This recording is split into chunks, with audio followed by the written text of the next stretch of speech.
Welcome to Reviewsinside TV, where we bring you the most detailed and insightful reviews. Today, we're taking a look at the ASUS Vivobook Go 14 L410, a compact, budget-friendly laptop designed for everyday use. It's built for people who need a simple machine to handle basic tasks, but how well does it deliver? Let's find out. The ASUS Vivobook Go 14 comes with an Intel Celeron N4020 processor, which is a dual-core chip that can boost up to 2.8 GHz. For day-to-day tasks like browsing the web, checking emails, or working with documents, this CPU should get the job done. It's not a powerhouse by any means, but for light work, it won't hold you back. If you're coming from an older laptop or a budget model, the N4020 should feel like a decent step up for everyday productivity.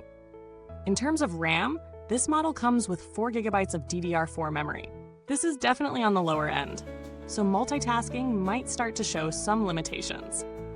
With 4 GB, you can expect to run a few browser tabs and basic apps without too much hassle. But as soon as you start loading up heavy applications or multiple programs, things could slow down. You'll likely want to keep an eye on your task manager if you tend to keep a lot of things open. If you're planning to use this laptop for heavier tasks, consider upgrading to a model with more RAM. Storage is handled by a 64 GB eMMC drive, which is a step down from SSD storage in terms of speed. This drive will get you through basic file storage, but don't expect lightning-fast boot times or rapid file transfers. For most casual users, the 64 GB eMMC should suffice, especially since Windows 11 in S Mode and Microsoft 365 Personal are included. However, if you plan to store large files or a lot of media, you might quickly run into space limitations, as eMMC storage tends to be more restrictive than traditional SSDs. You can expand your storage with an external drive, but that's something to keep in mind for longer-term use. The 14-inch Full HD display offers a resolution of 1920 by 1080, which is great for basic media consumption. It's a standard LCD panel, so don't expect OLED-level vibrancy. But for streaming videos, checking social media, or getting work done, it does the job well. The colors aren't as rich as more premium displays, but you'll get decent clarity and sharpness for everyday use. This display size and resolution make it a good option for students or light office work. But if you're a creator or someone who requires true color accuracy, this might not be your ideal choice. Battery life is something to note here as well. With a 38 watt-hour battery, the Vivobook Go 14 is rated for about 7 to 9 hours of use, depending on your activities. For light web browsing, streaming, and document editing, you should be able to get through a full day of work or school without needing to plug in. However, if you're doing something more intensive, like streaming HD content for several hours or heavy multitasking, expect it to drain quicker. It's not a laptop for all-day gaming or extensive video editing, but it's solid for casual use.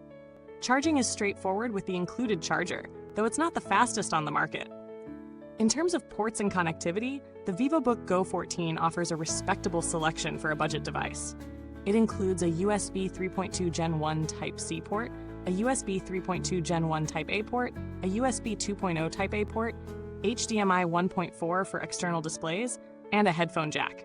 You get Wi-Fi 5, which is decent for most situations, but if you're looking for the latest and greatest in wireless speeds, you'll want to look elsewhere. Still, for regular web browsing, email, and light video calls, Wi-Fi 5 will be more than enough. It's also worth noting that there's no SD card slot or Ethernet port, so you'll need adapters for those if you need them. Now let's talk about how it feels to use.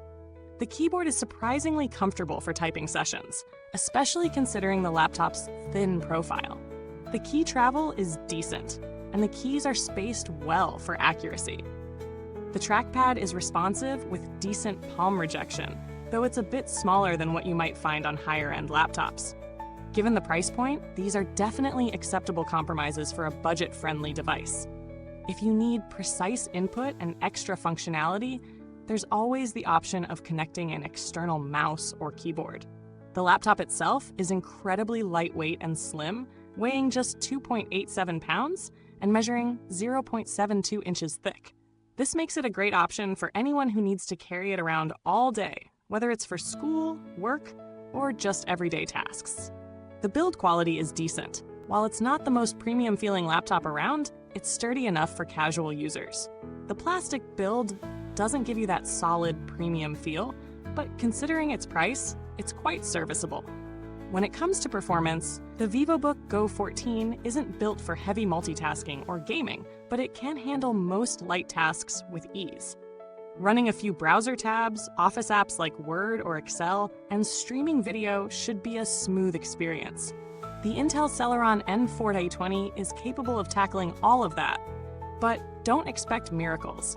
It's not built for heavy content creation or gaming, and pushing it beyond these limits will lead to noticeable slowdowns. In terms of thermals, the Vivobook Go 14 stays relatively cool under normal use. For light tasks, the laptop barely heats up, and you don't have to worry about fan noise much. Under load, it might get a bit warm, but nothing uncomfortable. The fan noise is relatively quiet, but you'll hear it when doing something more intensive, like streaming high-definition content or running multiple apps. Now let's talk about the value. At its price point, the Vivobook Go 14 is a solid offering for students, casual office users, or anyone who just needs a simple machine for everyday tasks. It's not going to be a powerhouse for content creators or gamers, but it gets the basics right. The screen is good for media consumption, the keyboard is comfortable for typing, and the laptop is lightweight and portable. If you're considering alternatives, models like the Lenovo IdeaPad 1 or the HP Stream 14 come to mind. Both are similarly priced and offer similar performance, but the ASUS Vivobook Go 14 stands out with its slim profile, decent screen quality, and lightweight design. In conclusion, the ASUS Vivobook Go 14 is a great budget option for people who need a portable laptop for light everyday tasks. It's a solid choice for students or professionals on the go who don't need heavy performance, but value a slim, lightweight design with decent display quality. If you're after a laptop for more demanding tasks, though, you'll want to look at something with a bit more power. Thanks for watching. Don't forget to check out the link to the laptop in the comments box. If you've used the Vivobook Go 14 or have any questions, drop a comment below. I'd love to hear your thoughts. Until next time, happy computing.